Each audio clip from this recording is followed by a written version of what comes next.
생각이 듭니다. 참 감사합니다. 반갑습니다. 서로 참 귀하고 복된 분들인데요. 모두 다 건강하시고 행복하시기를 바랍니다. 서로 밝은 미소로 인사해 볼까요? 당신은 멋지고 아름다운 교회입니다.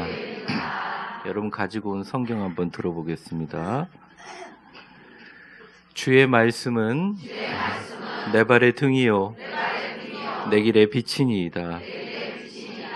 아멘. 지난주에 좋은 것을 받을 줄 아는 것도 성도의 능력이라는 말씀을 드렸습니다. 좋은 것을 받을 줄 아는 성도들은 삶에 자신이 가지고 있는 생각으로 의심할 수 있는 상황이 많음에도 불구하고 그대로 이루어질 줄 알고 믿는 삶의 태도를 가지신 분, 그리고 기도를 할 때 기도의 중심이 내 죄가 하나님 앞에 용서받은 것처럼 남의 죄를 용서하는 것이 기도의 중심이다라는 것. 그래서 믿음의 삶의 태도와 용서의 기도를 하는 사람을 하나님이 특별히 예뻐하시고 집중하신다라는 얘기를 합니다. 오늘은 깨어있음의 지혜를 아는 성도라는 제목으로 예수님 말씀을 증거하려고 합니다. 제가 좀 가슴이 답답해서 집 밖에 마당으로 잠깐 나와가지고요. 며칠 전에 하늘을 보니까 별들이 굉장히 빛나고 있더라고요. 별이 그냥 너무너무 반짝반짝 빛나고 있었습니다. 밤하늘의 별들을 보면서 내가 지금껏 너무 바쁘게 사느라고 별 볼 일 없이 살았구나 이런 생각이 들었습니다. 여러분은 별 볼 일 있게 사시는지 잘 모르겠습니다. 보면서 겨울 밤하늘의 별들이 참 예뻐 보였어요. 반짝반짝 빛나기도 하고 참 선명했습니다. 별이 어디 갔던 것이 아니고 별은 늘 그 자리에 있는데 매번 집을 들락거리면서 고개 들어 하늘을 보지 못했던, 여유가 없었다는 생각을 하게 되며 맑은 공기 마시고 집으로 다시 들어왔습니다. 우리의 삶이 겉으로 보여지기는 굉장히 혼탁하고 어둡고 어려운 것처럼 보입니다. 그렇다고 별이 떠 있지 않는 것은 아니죠. 복잡한 일로, 화가 나는 일로 있었지만 여전히 그 자리에 별은 제자리에 빛나고 있습니다. 교회 나온다는 것은 교회 나와서 종교적인 의무를 이행한다고 하기보다는 일상생활 가운데 늘 하늘에 있지만 보지 못했던 하나님의 별을 다시 한번 바라보는 시간이라고 할 수 있겠습니다. 저는 사실 이 자리에서도 여러분 별을 보고 있습니다. 그것은 여러분의 눈 속에 있는 별입니다. 2부 예배에 보면요, 아름다운 별들을 다 눈 속에 담고 있습니다. 강단에 서면 금방 울음이 터질 것 같은 그런 눈동자도 있고요. 삶의 무게에 지쳐져 있는 눈동자도 있습니다. 뭔 소리를 하나 관심 없는 눈동자들도 있고요. 진리를 갈구하는 눈동자도 있습니다. 왜 나를 데려왔냐고 아내를 노려보는 남편의 눈동자도 있죠. 메말려 버려 죽은 나뭇가지 같은 눈동자들, 여러 가지 빌들의 별들이 펼쳐집니다. 강단에 설 때 가끔 이렇게 쳐다보다가 슬픈 눈동자랑 눈이 마주치면 그냥 돌려버립니다. 이해해 주시기 바랍니다. 그런데 집에 돌아가서 여러분의 눈동자를 생각하면서 기도하면 때로는 처연하고 슬프지만 참 아름답다는 생각을 합니다. 제가 부디 바라기는 이 시간에 오신 여러분들 모두 다 성령님이 임하셔서 여러분의 눈동자에 빛이 임하시기를 간절히 기도합니다.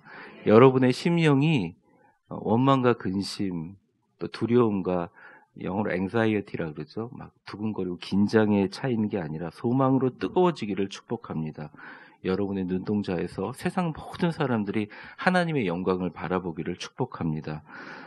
밤하늘도 아닌 이 강단에서 빛나는 기쁨과 감사의 영광의 별들을 보는 그 영광이 저에게도 있기를 소원합니다.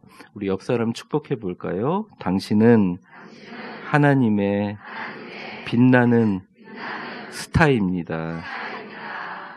여러분 주 안에서 별처럼 빛나시기를 바랍니다. 많은 사람들은 스타를 꿈꿉니다. 자기가 높아지기를 원합니다. 높이 떠 있고 아름답게 빛나는 별처럼 대중의 인기를 먹고 사는 연예인들, 연예계 스타를 꿈꾸는 청소년들이 대부분이라고 들었습니다. 참 어제 오후였나요? 요즘에는 아이돌이 되기 전에 아이돌 선발하는 사람들을 예비돌이라고 하거든요. 왜 이제 영어 돌자하고 좀 그런다 하여튼 돌이라고 얘기하는데, 그 예비돌을 뽑는데 막 된 사람은 너무 기뻐하고 안 된 아이들은 세상을 다 잃은 것처럼 고개를 숙이는 모습을 보면서 참 부모의 입장에서 마음이 아팠습니다. 그리고 안 된 부모님들, 애가 선발되지 않는 부모님들을 화면에 비춰주시는데 세상을 잃은 것처럼 너무너무 메말라버린 눈동자들을 봅니다. 간단한 TV 프로그램이지만 그것이 사실은 우리의 삶의 단면을 보여주고 있다고 생각합니다. 우리는 사실은 다 경우는 다르지만 뭔가 보이지 않는 자신만의 담벼락에 서서 짙고 어두운 하늘을 바라보면서 별을 바라봅니다. 별을 바라보는 건 나쁜 것이 아니죠. 그런데 별을 바라보면서 이렇게 생각합니다. 이 험하고 어두운 곳에서 별이 있는 곳에 가면 뭔가 멋진 일이 생겨날 거야 라고 하면서 지금 있는 현실에 집중하지 않고 미래를 대출받아 삽니다. 사람들은 누구나 현실의 자리에 서서 현실과 동떨어져 있는 무언가를 꿈꾸고 삽니다. 이렇게 되면 이렇게 되겠지. 목사님, 제가 건강이 나아지면 더 상냥해질 거예요. 믿지 않습니다. 목사님, 제가 형편이 더 되면 교회 더 잘 봉사할 거예요. 그때 가봐야 아는 것이죠. 이 자리만 벗어나면, 이 문제만 해결되면, 이 일만 잘 풀리면, 우리 딸이 착해지면 내가 우리 딸한테 잘해줄 거야. 우리 아들이 정신 차리면 그땐 행복할 것 같아. 여건이 해결되면, 이렇게 우리는 어두운 컴컴한 담벼락에 서서 하늘을 쳐다보면서 우리에게 올지 안 올지 모르는 미래의 꿈을 미리 담보받아 그 꿈을 먹고 살아갑니다. 성경은 굉장히 명확하고도 어떻게 보면 되게 철저하게 우리에게 말하고 있는 진리는 꿈을 꾸되 깨어서 꿈을 꾸라고 얘기한 것입니다. 깨어있음의 지혜를 가지고 꿈을 꾸라는 것입니다. 뭔가 취해서 꿈을 꾸는 것이 아니라 깨어있음의 지혜를 가지고 하늘을 바라보며 하나님의 소망을 바라보라고 얘기하고 있습니다. 오늘 그것에 대해서 말씀드리고 싶습니다. 핵심어는 두 가지인데요. 하나는 지금이라는 시간과 또 하나는 영적인 눈을 얘기합니다. 이 차트를 보시면요.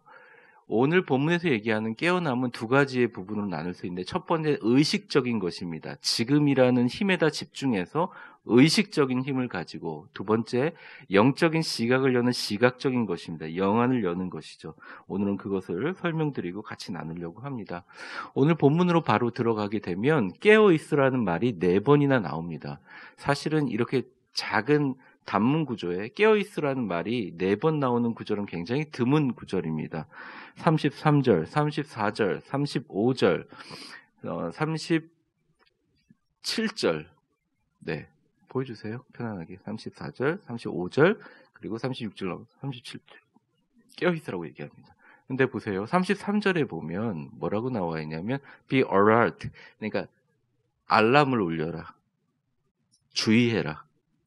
정신 바짝 차려라. 이렇게 된 헬라어 원어를 우리 한국말로 깨어있으라라고 번역했어요. 34절로 가면 keep watching. 그대로 계속 쳐다보고 주시하라라고 얘기합니다. 35절에 보면요. 계속 바라보라. 37절에 보면 봐라! 이렇게 얘기를 합니다.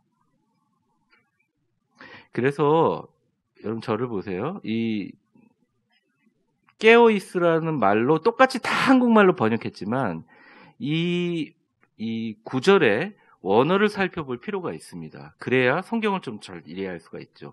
깨어있으라라고 하는 헬라어 말은 두 가지 단어의 근원으로 생기는데, 영어의 A가 앞에 붙으면 거의 다 반대의 의미를 얘기하는 그 A와 그 다음에 힘노스라는 단어가 붙는데요. 힘노스라는 단어는 수면이라는 말입니다. 그러니까 수면하지 않는 상태를 얘기합니다. 그러면 성경에서 말하는 게 잠 깨어 있는 상태를 얘기하느냐, 예배 중에 깨어라 이러면 잠 깨라 이런 소리냐, 그게 아니라는 거죠. 이 힘노스라는 단어의 근원을 보면 여러분 아주 잘 아는 단어가 있을 거예요. 우리나라 말로 체면이라는 말이 힘노시스라는 영어를 얘기합니다. 여기서 깨어 있으라라는 것은 그러니까 잠자지 말라는 것은 우리가 렘 수면을 하면서 자는 수면이 아니라 의식적으로 깨어 있으라는 것입니다. 뭔가의 체면에서부터 너희가 해방되라. 한번 저를 따라해 보겠습니다. 의식적인 체면 상태에서 깨어라. 이렇게 얘기하고 계신다는 거예요. 정신을 차리고 주의 깊게 계속 킵 와칭하면서 눈을 떠서 봐라. 이렇게 얘기한다는 것입니다. 많은 이 성경 구절을, 요 구절을 가지고 이단들은 깨어라, 정신 차려라, 주님 언제 오실지 모른다 이렇게 해석하는 분들이 많아요. 잘못된 것입니다. 주님께서 얘기하실 때 이 깨어라는 말은 너의 의식과 너의 마음을 확장시켜라. 물질 세상과 3차원적인 세상에 국한하지 말고 하늘 소망의 관점으로 어쩌면 이 험한 세상을 살지만 별을 바라보라는 이야기입니다. 그렇다면 이 깨어있음의 지혜는 무엇일까요? 하나씩 말씀드리도록 하겠습니다. 첫 번째, 한번 저를 따라해 보세요. 지금이라는 순간에 집중하라. 32절을 한번 보겠습니다. 32절에 보면 그러나 그 날과 그때는 아무도 모르나니 하늘에 있는 천사들도 아들도 모르고 아버지만 아시느니라. 여러분, 이단을 가장 쉽게 구분할 수 있는 방법을 가르쳐 드리겠습니다. 깊이 묵상하고 그 안에 쭉 이렇게 들어가다 보면 결국 그들이 주장하는 건 하나입니다. 미래를 알고 있다는 것입니다. 점쟁이들에게 빠져서 그들이 권세를 가지고 있는 것처럼 우리나라에 등록된 몇만 명의 무속인들이 존재하고 있는 이유도 마찬가지입니다. 미래를 아는 것처럼 얘기하고 있기 때문입니다. 언제 올 것이다, 언제 올 것이다. 해프닝으로 끝나기도 하고, 문선명도 여러분 다 알고 있는 교회마다 들어와서 목회자와 성도들을 이간질시켜서 부서뜨리는 신천지도, 그리고 하나님의 아버지 하나님의 안상홍 종교도 다 똑같습니다. 그날이 언젠지 안다는 것입니다. 32절에 보면 분명히 얘기를 합니다. 그날과 그때는 아무도 안다 그랬습니까? 모른다는. 천사들도 모릅니다. 아들은 누굽니까? 예수님도 모른다. 누구만 안다고요? 그래서 내가 그날을 안다. 준비하라. 깨어라. 집 갖고 와라. 재산 갖고 와라. 이런 데 있으면 무조건 이단이라고 생각하시면 됩니다. 성경 말씀이 완전히 반대대로 얘기하고 있기 때문입니다. 그런데 이 의미는 사실은 이단들이 가지고 있는 핵심과 또 우리에게 주는 최면 상태가 뭐냐? 이미 미래는 정해져 있기 때문에, 이미 종말은 정해져 있기 때문에 우리 곁에 있는 지금 이 순간의 소중함을 잃어버리게 만드는 그 아주 악한 힘이 있다는 것이죠. 그래서 33절에 보면 여기에서 경계합니다. 주의하라, 깨어있어라, be alert. 알람을 울려라. 그때가 언제인지 알지 못함이라. 어제 잠깐 졸고 있는데 갑자기 핸드폰이 윙윙윙 막 울려요. 그래서 깜짝 놀라서 무슨 사태가 일어나는지 보니까 미세먼지, 추위 막 이렇게 더울 때도 막 더워 죽겠는데 윙윙 그래서 공습이 나나 보면 폭염주의보 이렇게 나옵니다. 그런 깨어있음, alert, 그러니까 알람을 울려라, 깨어있어라. 어떻게 깨어있으냐? 너희가 지금 생각하고 있는 예전의 과거와 앞으로 일어날지 안 일어날지 모르는 미래 사이로 생각하느라고 지금 현재에 있는 너희의 아름다운 지금을 잃어버리지 말고 정신을 바짝 차리고 깨어있으라, 주의해라, 깨어있으라 라고 얘기하고 있다는 것입니다. 즉 과거와 미래의 체면으로부터 깨서 지금 너희가 어떤 상태인지를 명확한 눈을 뜨고 바라봐라. 현실 감각을 잃어버리지 말아라. 왜 재산을 갖다 바쳐? 종말이 올 거라고 현재의 삶을 완전히 왜 팽개쳐? 가정을 왜 돌보지 않고 거기 집중해? 일가 친척을 다 버리고 주님을 따르게. 그건 예수님이 하신 거지. 베드로가 한 거지. 깨어서 현실을 바로 바라보라고 얘기하는 구절입니다. 왜냐? 말세에 이런 일들이 일어날 거라고 주님께서 말씀하셨다는 것입니다. 우리 곁에 있는 소중함을 잃어버리게 만드는 종교들, 나와 함께 있는 가족들과 성도들과 우리를 위해서 기도하는 영적 지도자들을 바로 보지 못하게 하는 많은 것들, 독선적인 눈으로 미래의 종말에만 집중하게 만드는 모든 것들을 예수님께서 명확하게 얘기하시는 겁니다. 주의하라, 깨어라. 지금 현재 집중하라고 얘기하십니다. 예수님은 우리에게 얘기하십니다. 현실에 깨어 있어라. 지금 내 앞에 말씀 전하고 있는 담임 목사의 말씀과 지금 너 옆에 앉아있는 귀한 성도들, 지금 이 시간 말씀에 집중하고 너와 함께 일하는 성령님에게 의식하고 우리 가운데 계신 성령님을 만나라. 삶의 모든 지금의 순간을 붙잡고 임재하시는 주님을 경험하라. 주님은 말씀하고 계신다는 거예요. 이것을 깨달은 바울은 고린도후서 6장 2절에 이렇게 얘기했습니다. 같이 한번 읽어보겠습니다. 시작. 이르시되 내가 은혜 베풀 때에 너에게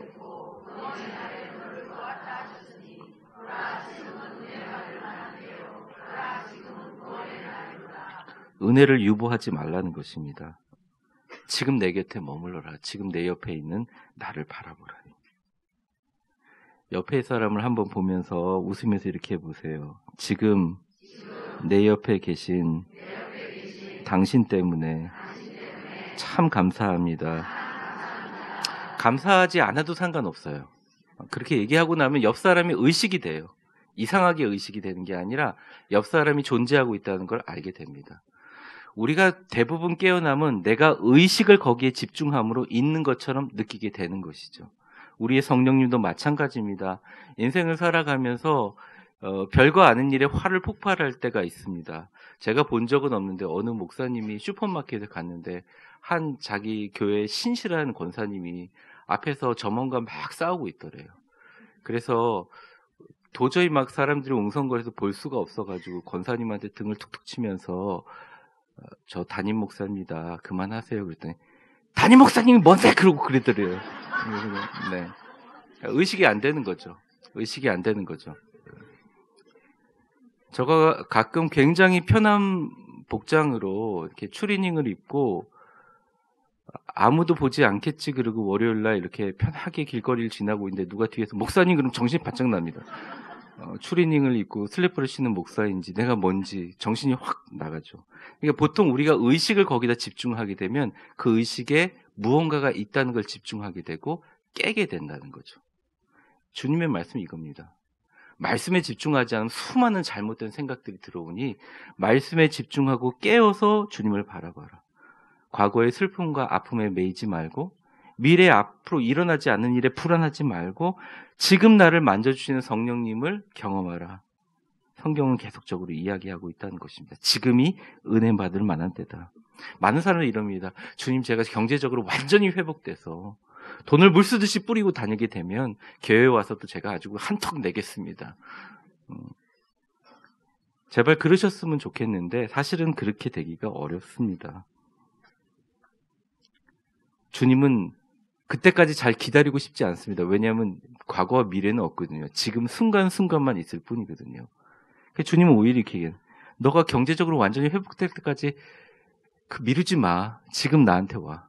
나는 지금 네가 가난하든 부족하든 연약하든 나는 너를 사랑해. 주님 제가 자유롭게 봉사할 수 있는 여건이 되고 건강하면 오겠습니다. 그러다가 50대 지나고 60대 지나고 70대 지나고 그렇게 우리 시간은 너무나 빨리 지나요. 언제가 제가 봉사할 때가 언제가 교회 나오겠습니다. 우리 삶의 언젠가라는 건 다 환상인 거 아시죠? 체면에서 깨어나야 된다는 것이죠. 주님 그냥 우리를 이렇게 해서 그냥 연약하고 부족한 지금 모습 그대로 그냥 말씀 안에서 나랑 그냥 지내. 괜찮아. 오히려 네가 어리석기에 네가 더 고통스럽기에 그럼에도 불구하고 내가 너를 사랑하기에 지금 이 순간 내가 너와 함께 있어. 깨어라. 세상이 뭐라고 평가해도 난 너를 사랑한다. 세상이 뭐라고 얘기해도 나는 너를 붙들리라. 세상의 어떤 상황에도 나를 붙잡으면 너는 평안할 수 있다. 얘기하십니다. 예수님이 오죽 답답했으면 요한복음 16장 33절에 이 얘기를 아주 명제적으로 얘기를 해주십니다. 같이 한번 읽어보겠습니다. 시작. 이것을 너희에게 이르는 것은 너희로 내 안에서 평안을 누리게 함이라. 세상에서 너희는 환난을 당하나 담대하라. 네. 우리가 세상에도 환난을 당하지만 담대하고 평안을 가질 수 있는 이유는 예수님이 나와 함께 계시다고 생각하는 의식에서 시작된 거예요. 과거와 미래의 의식을 빼앗기지 말고 지금 나와 같이 계신 주님께 의식을 집중하시기 바랍니다. 저를 따라해 보세요. 깨어서 평안하십시오. 담대하십시오. 주님이 함께 계십니다. 오늘은 나가면서 인사를 주님이 함께 계십니다 이렇게 인사했으면 좋겠어요. 그래서 첫 번째 이 논지는 의식입니다. 의식. 우리의 의식을 계속 깨어있으라는 지혜가 필요하다는 거죠. 그래야 은혜를 미루지 않고 성령 안에 거하고 평안하고 담대히 예수님을 바라보는 깨어있음의 지혜가 있다는 거예요. 그런 성도들 되시기를 주의 이름으로 축원합니다. 그러므로 지금 일하시는 주님께 집중하셔야 된다는 거죠. 한 재미있는 이야기를 들었는데 기억상실증에 걸린 남자가 의사를 찾아왔습니다. 그리고 의사한테 묻습니다. 이거 치유될 수 있나요? 그러니까 의사가 얘기를 했습니다. 좀 고개를 저으면서 제대로 제가 진단해 보니 당신의 기억을 회복할 수 있습니다. 대신 대가가 있습니다. 당신의 기억을 회복시키면 당신의 시각세포가 없어서 눈이 멀게 됩니다. 선택하십시오. 당신의 기억을 살리시려면 당신의 시력이 손상될지 모르니 기억을 찾기를 원하십니까? 아니면 두 눈이 멀쩡하시기를 원하십니까? 그러니까 그 사람이 심사숙고하면서 이렇게 대답했다는 거죠. 저는 기억을 되살리기보다는 제 시력을 유지하겠습니다. 제가 과거에 어디 있었는지 뭘 했는지를 보기보다는 앞으로 내가 어디로 가는지를 보는 것이 더 낫다고 생각합니다. 이렇게 대답했다는 거죠. 사랑하는 성도 여러분, 첫 번째 대지인 기억만큼 보는 것도 굉장히 중요하다는 거죠. 첫 번째 관점이 기억이라고 한다면 미래와 과거라는 기억이라는 체면으로부터 깨어있는 것을 얘기한다면 두 번째 관점은 내가 지금 보고 있는 것에서 영안을 떠서 바라보는 영적인 관점을 얘기한다는 것입니다. 한번 따라해 보세요. 깨어있는 성도들의 지혜란 영적으로 밝은 눈을 뜨는 것이다. 영안을 열어라는 말을 이제 영어 성경에 보면 keep watch라고 얘기합니다. 계속 쳐다봐라. 계속 관찰해라. 34절과 35절에 이렇게 나와 있습니다. 한번 천천히 읽어볼까요? 시작. 가령 사람이 집을 떠나 타국으로 갈 때 그 종들에게 권한을 주어 각각 사물을 맡기며 문지기게 깨어있으라 명함과 같으니 그러므로 깨어있으라. 집주인이 언제 올지, 혹 저물 때 일는지, 밤중 일는지, 닭 울 때 일는지, 새벽 일는지 너희가 알지 못함이라. 이건 군대에서 5분 대기조도 아니고요. 집주인이 언제 올지, 저물 때, 밤중, 닭 울 때, 새벽, 이거는 그 유대교에서 얘기하는 시간, 6시간 간격의 모든 시간대를 다 얘기하는 거죠. 그러니까 이거 정말 너무 혹독하지 않아요? 예수님이 너무합니다. 왜 이렇게 가혹하세요? 새벽기도 하면 되지. 계속 깨어있으라니요. 사무엘 보느라 문지기들이나 다 깨어있으라. 그러니까 늘 긴장하고 집중하고 있으라라는 말을 하고 계세요. 근데 이 이유를 얘기하고 있습니다. 잠자지 말라는 게 아니라는 거죠. 36절에 주님께서 이 비유에 대한 명제적인 얘기를 해주세요. 36절 같이 한번 읽어보겠습니다. 시작. 그가 호련히 와서 굳이 내가 이렇게 자는 거, 자고 있는 거 보지 않게 하기 위해서라고요? 이거는 논리적으로 말이 안 되는 말입니다. 이 말은 뭐냐면, 여러분, 우리가 영안을 열어서 깨어있지 않고 분별하지 못하면 하나님이 우리를 통해서 일하시는 것을 보지 못합니다. 여기 보시면 그가 누굽니까? 하나님이시죠? 하나님이 호련히 와가지고 너희가 자는 것을 보지 않도록 해라. 하나님이 오셨는데 깨닫지를 못해요. 하나님의 말씀이 있고 하나님의 영이 있는데 보지 못해요. 영혼이 닫혀서. 이것은 영적인 상태에서 깨어 하나님을 바라보라. 예민하게 우리의 영인 상태로 주시하라는 것입니다. 어느 곳에 있든지 자든지 깨어있든지 상관없다. 계속 영적인 상태에서 주님과 동행하는 것이 바로 성도의 가장 큰 지혜라고 지금 얘기하고 계시고 있다는 것입니다. 탈무드에 보면 유대 랍비 청년이 한 명이 와서 위대한 스승에게 물었습니다. 가난한 사람들은 가진 게 없어도 늘 이렇게 가난한 사람들을 서로 돕는데 사람들이 부자가 되면 왜 가난한 사람들 돕지 않지요? 그래서 물어봤습니다. 선생님이 그러면 자네는 지금 형편이 어떤가? 저는 꽤 부자입니다. 당신은 어떻게 생각하냐? 저도 마찬가지입니다. 가난할 때는 서로 도왔는데 부자일 때는 잘 돕지를 못했습니다. 그럼 자네 이렇게 창밖에 열어서 보니까 뭐가 보이나? 그러니까 저 멀리 가난한 어린애와 어머니가 걸어가고 있습니다. 근데 왜 이걸 물으시죠? 자네 그 다음에 벽에 걸린 거울을 한번 쳐다봐라. 뭐가 보이나? 아유 선생님 놀리지 마십시오. 제 모습밖에 더 보입니다. 그래서 탈무드에서 이렇게 얘기합니다. 유리나 거울, 창문이나 거울은 다 유리로 만들어졌는데 똑같이 유리로 만들었지만 거울에는 은빛을 하고 나니까 너밖에 안 보이지 않냐. 이건 성경에서 가지고 있는 아이러니이기도 하고 우리 인생의 아이러니이기도 합니다. 하나님 외에 뭔가가 더 있다, 나에게 있다고 생각하는 순간 나밖에 보이지 않는 우리의 연약함을 봅니다. 하나님이 보이지 않습니다. 영안을 열으라고 주님께서 말씀하시지만 우리는 하나님을 보기가 어렵다는 거예요. 그러므로 깨어있으라는 것은 지속적인 노력을 얘기합니다. 주님 앞에 깨어있으려고 노력을 해야 될 것을 얘기하고 있습니다. 영안을 열으라고 얘기합니다. 내가 너를 위해서 일하고 있단다. 조금만 더 견디지 않을래? 내가 너를 업고 있단다. 내가 너를 돕고 있단다. 주님 말씀하신 그 음성을 뿐만 아니라 주님이 말씀하시는 그 상황들을 계속 영적인 시각으로 바라보라는 것입니다. 영안을 열어 밝게 눈을 뜨라는 것입니다. 쉽게 말하면 기도에 깨어 있으라는 거예요. 말씀에 깨어 있으라는 거예요. 섬김에 깨어 있으라는 거예요. 겸손에 깨어 있으라는 거예요. 베드로가 개척하고 기도했던 소아시아 교회를 개척하고 너무 질서가 없는 거죠.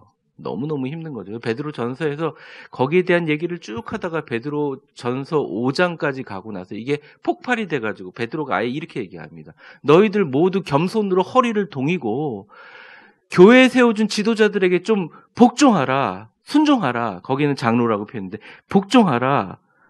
그렇게 얘기하다가 나중에 뭐라고 얘기하냐면 베드로전서 5장 8절에 이렇게 얘기합니다. 근신하라, 깨어라. 너희 대적 마귀가 오는 사자같이 두루 다니며 삼킬 자를 찾나니 이렇게 얘기합니다. 이게 뭐냐면 사람들이요 어느 순간 예수 그리스도를 복음을 위해서 생명을 걸고 예수 그리스도의 복음을 위해서 자기의 모든 것을 바칠 만큼 모든 희생을 감대하고 그리스도인이 됐음에도 불구하고 우리들 사이에 들어와서 서로를 이간질하고 우리 가운데 영적으로 어둡고 영적으로 밝지 못하는 것을 분별하지 못하고 그냥 내가 눈이 밝다고 생각하고 그냥 놔버리는 상태에 정말 정신 바짝 차려라. 오는 사자와 같이 두루다니며 삼킬 자를 찾는 게 대적마귀다라고 얘기하는 것입니다. 사랑하는 위대한 교회 성도 여러분, 깨어있음의 지혜는 분명히 눈을 뜨고 주님께서 우리를 위해서 일하시는 것을 보는 것입니다. 그리고 37절에 주님께서 명제적으로 딱 얘기합니다. 같이 한번 읽어볼까요? 시작. 깨어있으라. 내가 너희에게 하는 이 말은 모든 사람에게 하는 말이니라 하시니라. 그냥 NIV, 여러분이 많이 가지고 있는 NIV 영어 성경으로 보면요. What I say to you, I say to everyone. 내가 너에게 말한다. 그리고 내가 모든 사람에게 말한다. Watch. 봐라. 너를 위해서 일하고 있는 주님을 봐라. 눈을 떠라. 너를 위해서 지금 일하고 있는 주님을 영안을 떠서 봐라. 불평과 원망과 너가 가지고 있는 것의 은칠로 거울만 보지 말고 나의 가정을 위하여 위대한 교회를 위하여 내 조국 대한민국을 위해서 일하시는 주님을 영혼의 창문을 열고 영안을 열어서 봐라. 아니면 영안이 열리지 않으면 성령님께 빌어라. 기도에 깨어있으라. 얘기하고 계신다는 것입니다. 그럴 때 그 눈이 열린 사람에게 하나님께서 오늘도 역사하신다고 말씀하고 계시다는 거죠. 말씀을 정리하겠습니다. 도표를 다시 보여주시면 깨어있음의 지혜라는 것은 지금 의식적으로 성령님과 예수님이 나와 함께 계시다고 계속 의식을 집중해서 주님과 함께 동행하는 의식적인 힘이고 깨어남의 지혜는 우리 삶 속에 있는 모든 삶의 영역들을 영적인 눈으로 보기 위해서 계속적으로 영적인 것을 갈고 닫고 영안을 열어서 주님을 바라보는 것입니다. Open your spiritual eyes. 영적인 시각을 여는 것이죠. 사랑하는 성도 여러분, 의식을 열어서 과거와 미래가 아닌 지금 나를 사랑하시는 주님을 생각하고 시각을 열어서 나를 위해서 일하시는 주님의 구원을 보게 되는 것이 바로 깨어있음의 지혜다라고 주님은 말씀하십니다.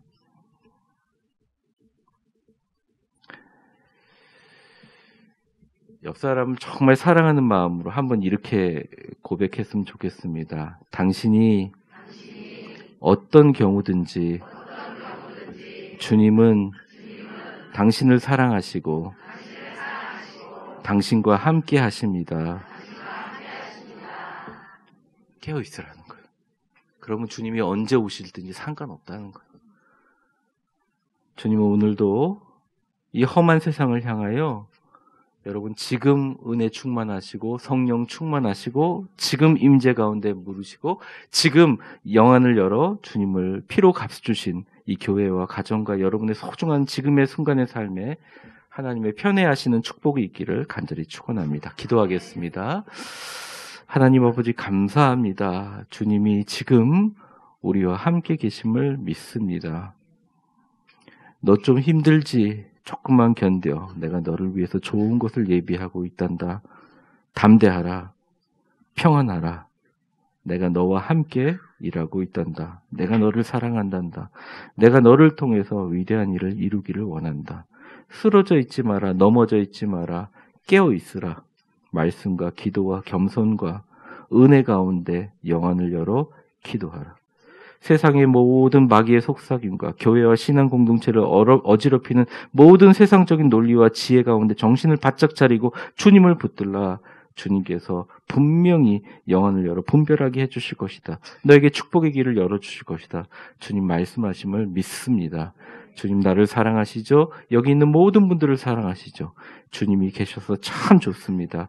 우리의 영안이 열리게 하여 주옵소서. 성령님 우리를 붙들어 주옵소서. 예수님의 이름으로 기도합니다. 아멘.